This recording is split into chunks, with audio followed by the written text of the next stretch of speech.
Hanya Engkau yang layak disembah ya Aba ya Bapa, yaitu Tuhan Allah yang kami kenal di dalam nama Yesus Kristus, di mana Engkau Tuhan yang mengasihi kami anak-anak-Mu, umat-Mu, dengan kasih yang tidak ada batasnya. Terima kasih Bapa untuk anugerah-Mu pada hari ini. Mari kita berdoa bersama-sama. Ulangi seperti apa yang saya ucapkan.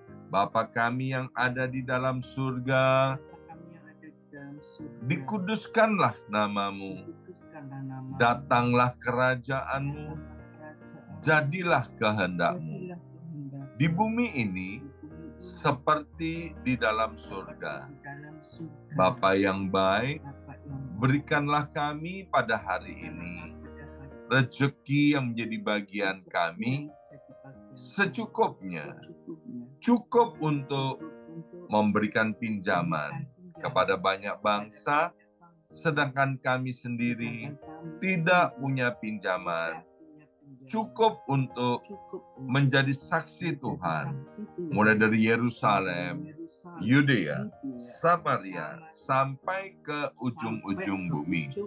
Cukup untuk menjadikan semua bangsa murid Kristus dan membaptis mereka dalam nama Yesus.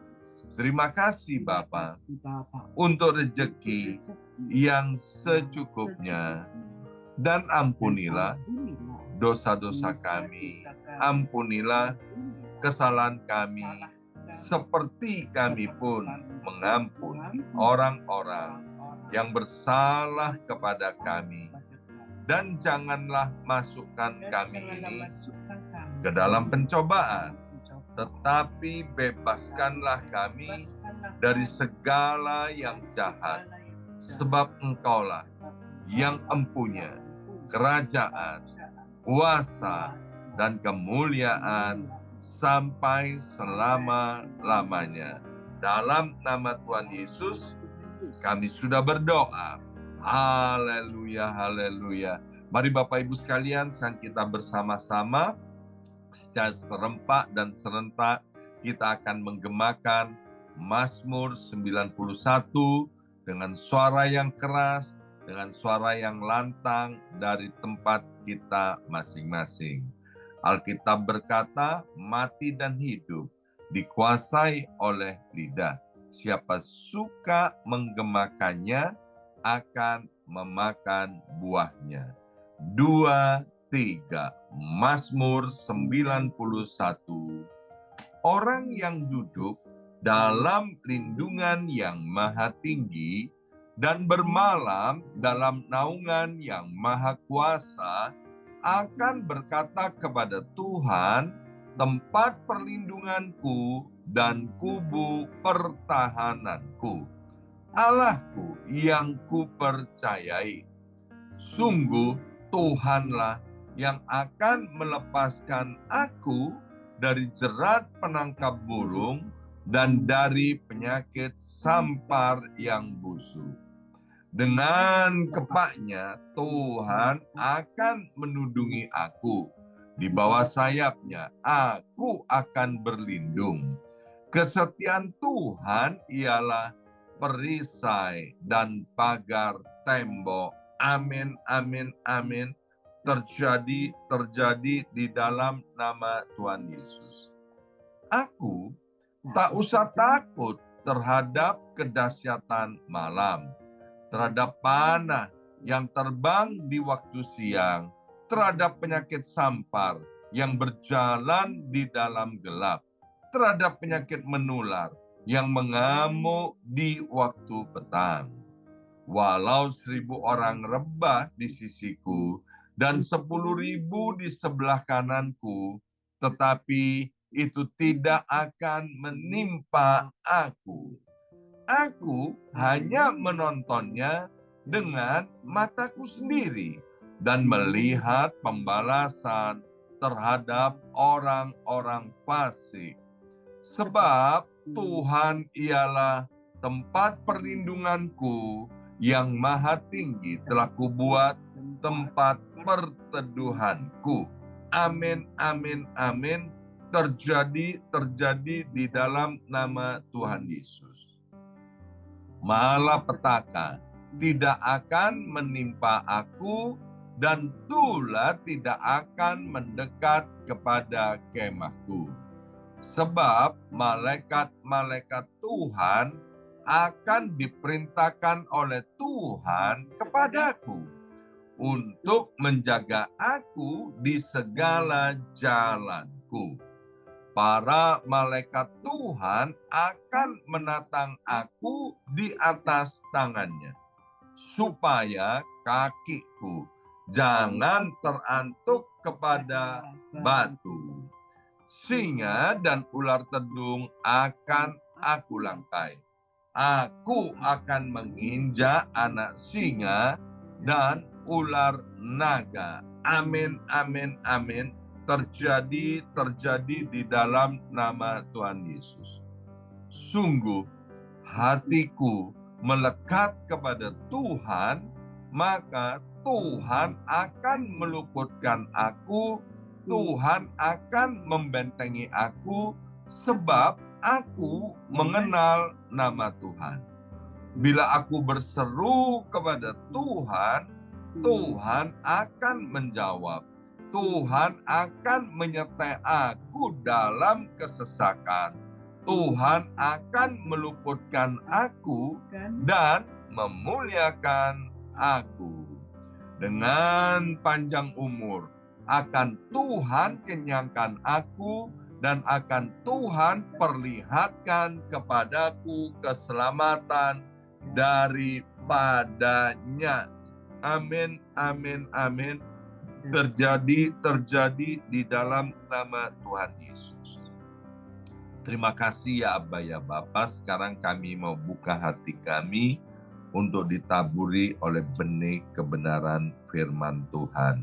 Allah Roh Kudus, anugerah pewahyuan pada setiap kami, anak-anak-Mu ini. Dalam nama Yesus, yang siap mendengarkan dan diberkati oleh firman Tuhan, angkat jempolnya ke depan, katakan amin 3 kali.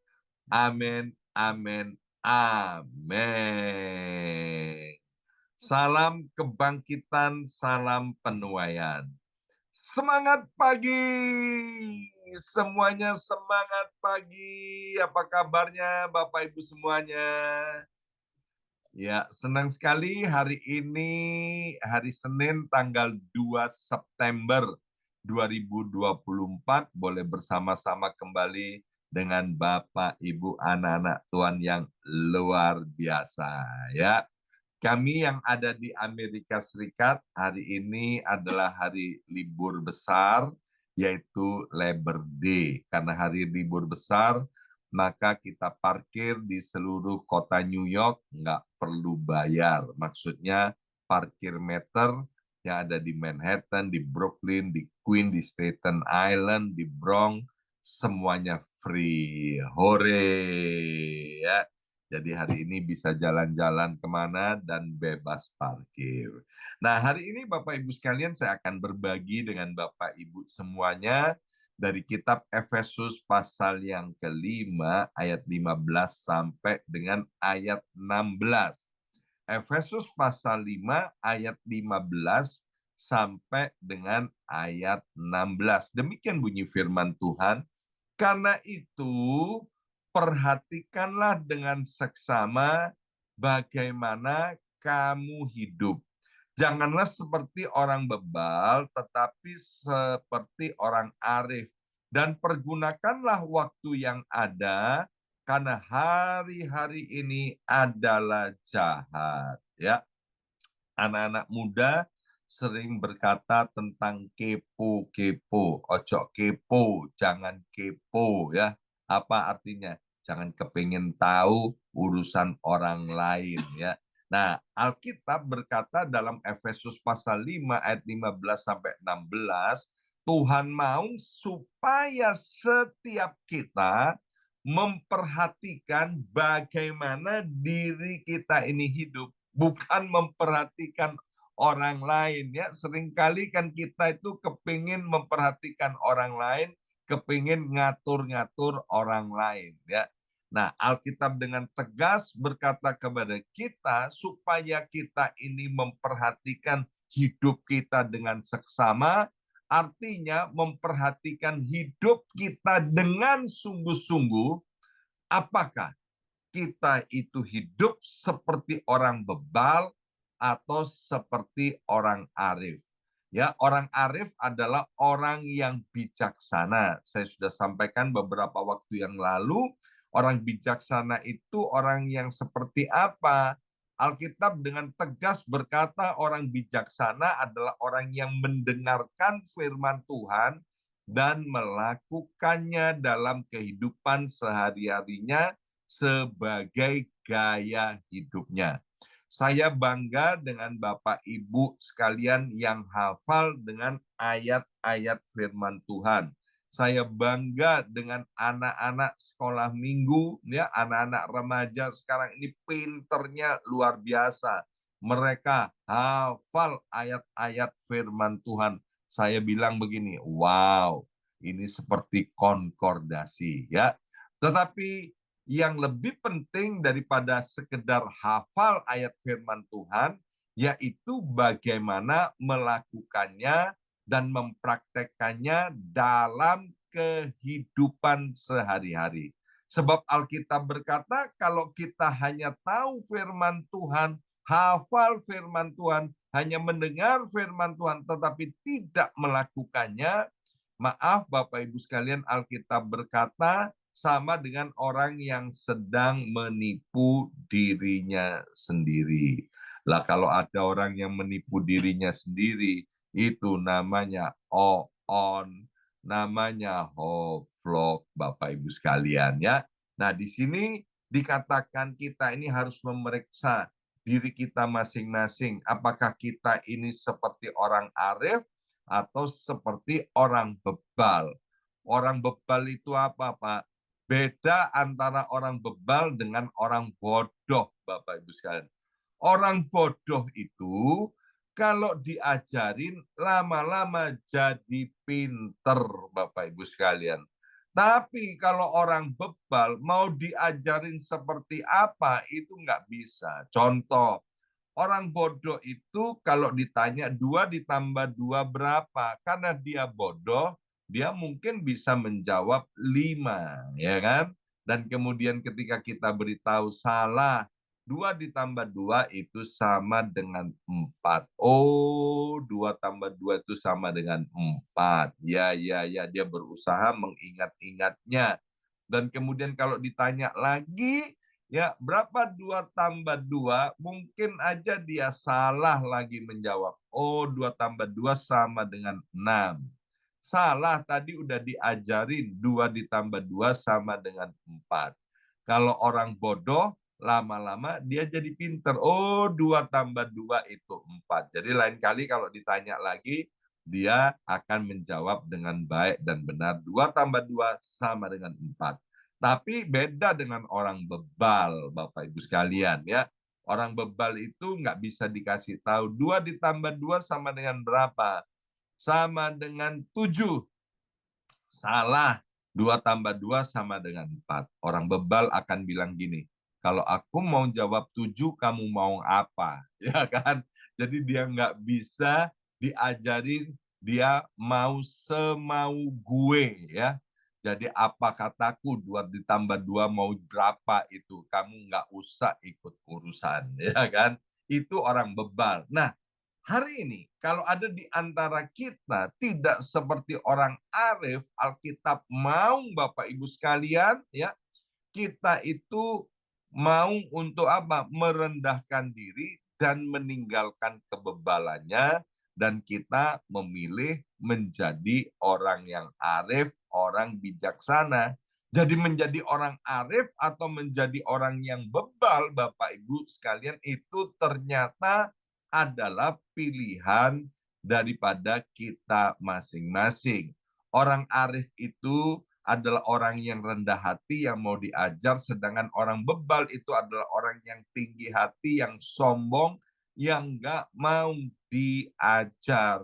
Dan di sini dikatakan kita harus memperhatikan yang kedua, selain hidup kita ini seperti orang bebal atau orang arep, Tuhan mau apakah kita mempergunakan waktu yang ada itu dengan sebaik-baiknya, karena hari-hari ini adalah hari-hari yang jahat. Nah, di dalam terjemahan lain dikatakan gini, pergunakan waktu yang Tuhan berikan itu untuk melakukan hal-hal yang baik, hal-hal yang disebut kebajikan, hal-hal yang memuliakan Tuhan. Sekali lagi, Tuhan mau setiap waktu yang diberikan Tuhan kepada kita dipergunakan untuk mempermuliakan nama Tuhan di semua aktivitas kita. Efesus pasal 5 ayat 15 sampai 16 ini ditulis oleh Rasul Paulus kepada jemaat di Efesus, di mana pada waktu itu jemaat Efesus ini, Bapak Ibu sekalian, itu hidup semau gue, Bapak Ibu sekalian. Efesus adalah kota yang besar, kota megapolitan seperti kota New York pada hari ini, Bapak Ibu sekalian. Nah, hari-hari ini adalah hari-hari jahat, kata Rasul Paulus. Mengapa? Karena banyak orang-orang yang sudah percaya kepada Tuhan yang ada di Efesus pada waktu itu, mereka mempergunakan waktu-waktu itu dengan apa? Berbuat hal yang tidak mempermuliakan nama Tuhan. Ya, 1 menit itu sama dengan 60 detik. 1 jam sama dengan 60 menit. Berapa detik? Ya tinggal dikali, ya kan?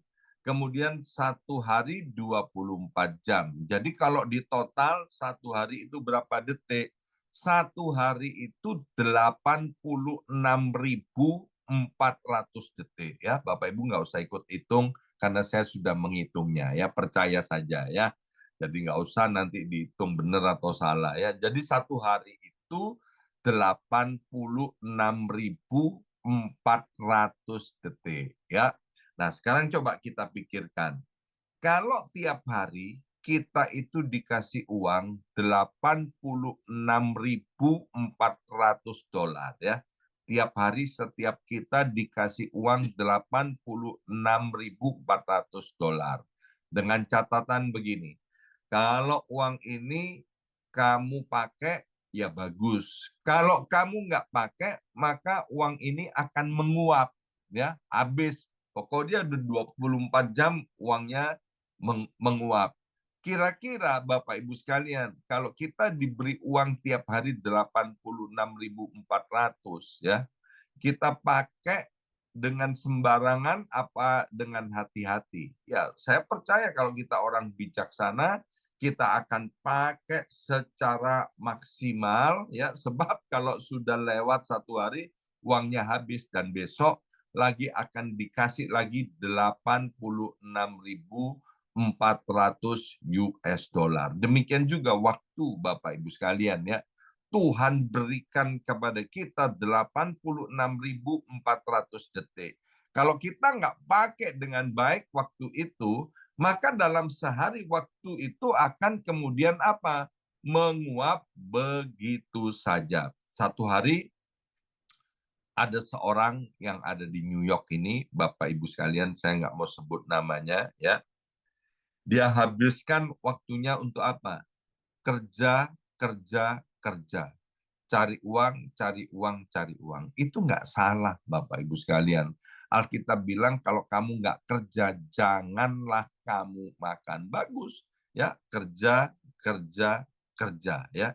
Dia nggak cukup kerja 1 shift, bahkan dia nekat untuk mengambil kerja 3 shift. Ya, ketika dikatakan, Pak, jangan begitu, ya kan? Bapak mesti atur waktu sebaik mungkin. Ya pastor, saya datang ke New York ini bukan cari Tuhan. Saya datang ke New York ini mau cari uang. Untuk itulah saya datang ke New York. Wih, keren jawabnya, ya kan? Disuruh cari Tuhan, dia bilang, saya bilang nggak apa-apa, ya kan? Cari uang itu nggak salah, tapi jangan lupa kamu perlu cari Tuhan, ya. Tapi dia nggak mau dengerin, dan sampai satu hari dia jatuh sakit. Dan dokter bilang begini, ya, waktumu ini sangat singkat, 6 bulan lagi, ya kamu akan meninggal dunia karena sakit yang kamu derita ini. Wow. Terus apa yang terjadi atas pria ini? Bapak Ibu sekalian, dia kaget luar biasa. Ternyata ya dia menderita suatu penyakit yang parah, Bapak Ibu sekalian. Maka kemudian dia pakai waktunya sekarang mulai datang ke gereja, dia mulai ibadah, dia mulai cari Tuhan dengan sungguh-sungguh. Ingat, waktu di dunia ini itu begitu singkat, kita nggak tahu kapan waktunya kita hidup di dunia ini. Alkitab dengan jelas berkata, umur manusia ada waktunya, ada batasnya. Bapak Ibu boleh lihat ya sejarah dan lain sebagainya. Nggak ada manusia yang hidup selama-lamanya. Yang hidup selama-lamanya cuman Tuhan semesta alam ini. Zaman modern ini ya manusia tertua di dunia mungkin cuman umurnya 120, 130 ya. Setelah itu kemana? Maka itu Bapak Ibu sekalian, yang pertama Tuhan mau kita untuk mempergunakan waktu yang Tuhan berikan itu secara bijaksana. Kalau bujangan, ayo jangan dipakai waktu itu untuk memuaskan hawa nafsu kita masing-masing. Kalau kita sudah menikah, biarlah di dalam hidup berkeluarga, di dalam pernikahan, kita mulai memperhatikan pasangan hidup yang Tuhan berikan kepada kita. Kalau kita sudah dianugerahi dengan anak-anak, Bapak Ibu sekalian, luangkan waktu untuk kita bisa bercengkerama, untuk kita fellowship dengan anak-anak kita. Jadi Tuhan mau supaya kita mempergunakan waktu itu dengan bijaksana. Yakobus pasal 4 ayat yang ke-14, Yakobus pasal 4 ayat yang ke-14 dikatakan dalam terjemahan firman Allah yang hidup, bagaimana saudara dapat mengetahui apa yang akan terjadi besok? Wow, keren banget ayat ini. Bagaimana sudah dapat mengetahui apa yang akan terjadi besok? Karena masa hidup kita tidaklah tentu. Sama seperti kabut yang pada satu saat kelihatan, tetapi sesaat kemudian sudah hilang. Jadi ayat ini dengan jelas menekankan kepada kita agar kita menyadari kita nggak akan tahu apa yang akan terjadi setelah ini. Ya, kemarin saya sudah sampaikan ada seorang hamba Tuhan yang cukup saya hormati. Saya kepingin ngundang beliau ya, tapi ternyata sebelum saya mengundang beliau ini, hamba Tuhan ini sudah berpulang ke rumah Bapak di surga. Dalam usia yang masih sangat muda, Bapak Ibu sekalian, hamba Tuhan ini keren banget, ya kan? Lihat tubuhnya atletis, dia orang yang olahraga, meninggal pada usia 57 tahun, Bapak Ibu sekalian. Wow, itu saya meskipun nggak kenal akrab sama beliau ini, saya cuma ketemu satu kali ya dengan hamba Tuhan ini, tapi saya cukup bersedih karena hamba Tuhan ini pulang ke rumah Bapa di sorga ya. Maksud saya mau ingatkan kepada Bapak Ibu sekalian, biarlah waktu yang Tuhan berikan kepada kita jangan dipakai untuk berbuat dosa, tapi pakailah untuk hal-hal yang memuliakan nama Tuhan. Ada pandangan yang konyol banget. Mumpung hidup di dunia kan cuma sekali, ya kan? Ayo kita pakai untuk memuaskan hawa nafsu kita. Ini kan pikirannya isinya nggak benar, Bapak Ibu sekalian. Mestinya kan gini, karena hidup di dunia ini cuma sekali dan singkat, maka ayo kita pergunakan waktunya sebaik-baiknya, semaksimal mungkin Untuk apa? Untuk mempersiapkan masuk ke dalam kehidupan kekal, ya. Bapak Ibu sekalian, kita punya uang yang banyak, puji Tuhan. Tapi Bapak Ibu pernah nggak lihat itu? Kalau kita datang ke funeral home, sekaya-kayanya orang yang meninggal dunia, ya, waktu dia dikubur, dia nggak bawa apa-apa. Bapak Ibu sekalian, ya, dia nggak bawa apa-apa. Ya, kita perlu punya tabungan dan lain sebagainya. Kita perlu bekerja. Tapi Bapak Ibu sekalian, ya kita harus mempersiapkan diri kita untuk kehidupan yang kekal, ya. Dalam Kolose pasal 4 ayat yang kelima, Kolose pasal 4 ayat yang kelima dikatakan, pikirkanlah dengan bijaksana tentang bagaimana hidup di antara orang-orang yang belum percaya kepada Yesus. Dan gunakanlah setiap kesempatan yang diberikan supaya dia dimuliakan. Jadi ayat ini mau memberitahukan kepada kita bahwa kita ini hidup di dunia ini kan ada orang-orang yang tidak percaya di dalam hidup kita ini. Nah, pakai waktu itu untuk menjadi kesaksian bagi orang-orang yang tidak percaya ini agar mereka percaya kepada Tuhan. Sebab di atas muka bumi ini, di bawah kolong langit ini, keselamatan hanya di dalam nama Tuhan Yesus. Tidak ada di dalam nama lain. Seharusnya kita ini hatinya jatuh belas kasihan ketika melihat ada orang-orang di sekeliling kita yang belum percaya kepada Tuhan, yang hidupnya ugal-ugalan, yang hidupnya di dalam dosa. Itu adalah tugas yang Tuhan berikan kepada kita, ya. Saya nggak percaya dengan yang namanya satu kebetulan. Jadi kalau ada Tuhan kirim dalam hidup kita orang-orang yang tidak percaya, inilah kesempatan bagi kita untuk menjadi kesaksian bukan hanya dengan perkataan kita, tapi dengan perbuatan kita yang memuliakan nama Tuhan, sehingga orang-orang yang tidak percaya itu menjadi percaya kepada Tuhan sehingga tidak binasa. Ya, hari ini Alkitab dengan jelas berkata kepada kita yang pertama, pilihlah menjadi orang yang bijaksana, yaitu mendengarkan firman Tuhan dan melakukannya. Yang kedua, pakailah waktu yang Tuhan berikan untuk melakukan kebajikan, kebaikan, hal-hal yang memuliakan nama Tuhan. Yang ketiga, Tuhan mau waktu yang Tuhan berikan kepada kita pakai untuk membawa jiwa-jiwa yang belum percaya kepada Tuhan datang kepada Tuhan. Mari kita berdoa, materaikan benih firman Tuhan di hari pertama Tuhan untuk minggu ini. Biarlah Tuhan firman yang luar biasa ini kami mau lakukan dalam hidup ini. Kami mau menjadi orang yang bijaksana.